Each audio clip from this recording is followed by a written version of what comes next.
Events of the scale of CitizenCon are no stranger to great revelations, and of course the 2020 edition, or 2953, did not miss the mark here. And of course we're just at halfway through the end of the event as I write in these lines here, and so it seems that if we have seen a couple of new technologies and features that will be coming in the next 12 months, including, for example, fauna, as well as the new physical properties of water, which are really fantastic, by the way.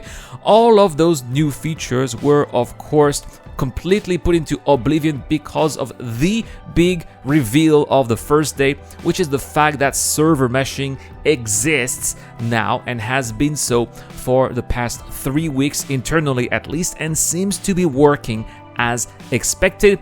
And it was Paul Randall, one of the most important senior staff member at Cloud Imperial Games technical department here, who did reveal the news, followed by a very long hug with Chris Roberts, who of course must have felt very relieved to finally pass this very difficult hurdle, which has been so difficult to overcome. And so during this presentation we were able to see a test in real life here of the iteration of this technology here that is going to come quite soon to us, which is the replication layer, which is definitely going to improve the quality of life of players. And so it was confirmed to us that indeed this technology will copy the data of a server into a database, which will then transmit these data onto another server if needed.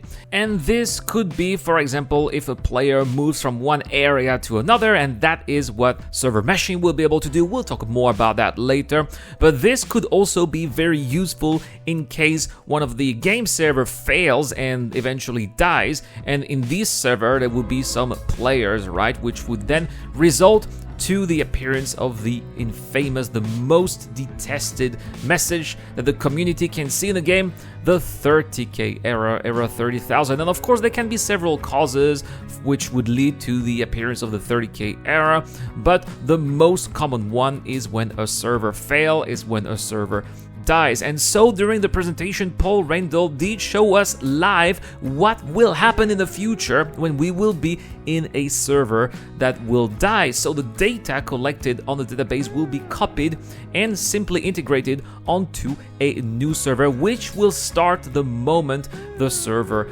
dies without players having to do anything else. So they would just have to wait a little bit. There will be a small moment when the game will freeze a little bit, and then once the new server will start with the data of the older server, then the players will have been transferred into that server automatically. They will have to do nothing, just go back to their business, and this will considerably changed our game experience, which, let's remind it here, has been ruined by the death of servers for far too many years at this point.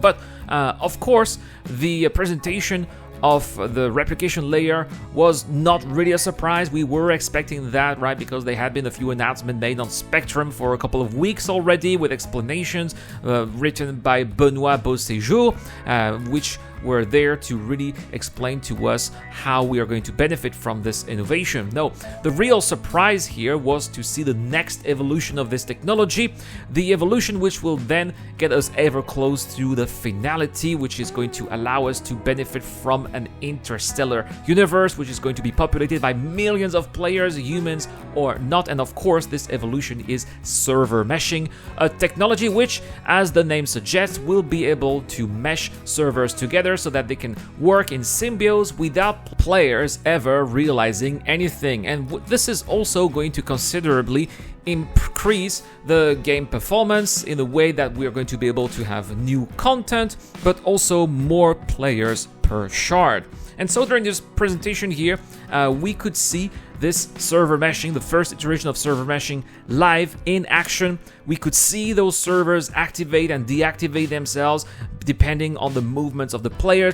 We could see taking charge here, taking care of the full persistence, because the players had left a lot of various objects, in this case some picos, which were there when they came back, as they were coming back where they were coming from. And this achievement, because yes, it is a true technical achievement here that we're talking about, it has been many years that we have been talking about it, years that we have been expecting it, years that developers at Cloud Imperial Games were really working hard on it, going failure after failure, but they were never giving up. They were sticking to the vision of the game because there was simply no choice here. Without server meshing, there would be no possible Star Citizen, or maybe a version of Star Citizen that would not have satisfied anyone. No, this achievement here, this is the light that we can finally see at the end of the tunnel. This is the Pandora box that finally opens and will reveal to us everything that had been hidden to us for all these years, and we could already see a little bit of that during the first day of this CitizenCon. It's not a coincidence also that we are going to be able to test the Pyro system as early as the end of this month on a special server called the Preview channel. And this, given how rich the Pyro system is going to be in terms of features, in terms of content, according to the lucky people who have been able to try that CitizenCon, well, it seems that right now, as of right now, with our current technology in 3.21, that would be impossible to play in such a server in a massively multiplayer environment, simply because it is way bigger than what we have in a standard system, far more stretched than anything that we have seen so far, so it does risk indeed killing servers quite quickly.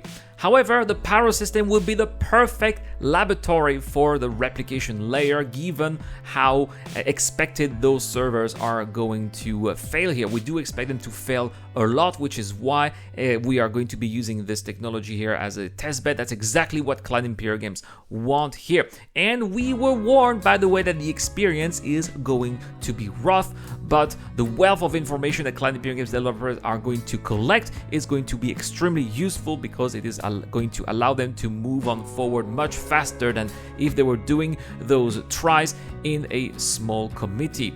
So there you have it, the reveal about the fact that server meshing works, or at least a prototype here. Of course, we're gonna have to be patient and tolerant here, because we are still going to be facing some difficulties, but the time will come very soon to try server meshing throughout different scenarios. The first one is the replication layer, but test after test, the level of complexity should intensify, so that then eventually we are going to get to the required level, so that this technology will be releasable on the live servers, and then finally we will be able to play the next iteration of Star Citizen Alpha 4.0.